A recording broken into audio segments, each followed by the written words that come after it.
We've been looking at melanoma rates in 3 populations around the world over almost 40 years, looking at populations with high rates of melanoma in Queensland, medium rates of melanoma in the US, and low rates of melanoma in Scotland. And we're doing that to try and understand what's driving this increase that we're seeing in very, very thin precancerous melanomas. And we were looking specifically at the ratio of those precancerous melanomas to the cancerous, fully invasive melanomas. The study has found that in Queensland particularly, the ratio has exploded. It's much higher. We're seeing many more of these precancerous melanomas than we're seeing in the US or in Scotland. The ratio really goes up quite rapidly as people get older. That means we're finding in young children, the ones we find are mostly invasive. As we get into older age groups, the ones we find are more likely to be pre-invasive melanomas.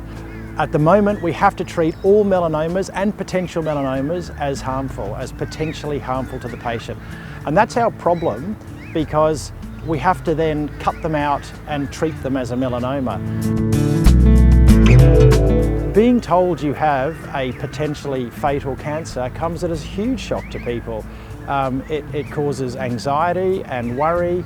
It can have insurance implications. It can have implications for your job or the things that you like to do for recreation.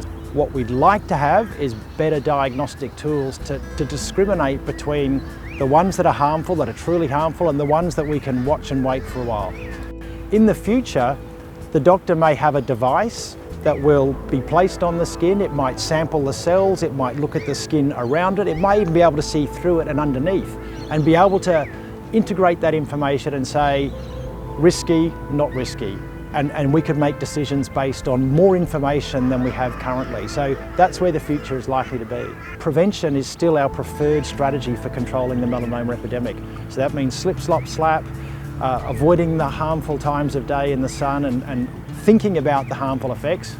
But of course, when prevention doesn't work and we have melanomas, we must treat them early.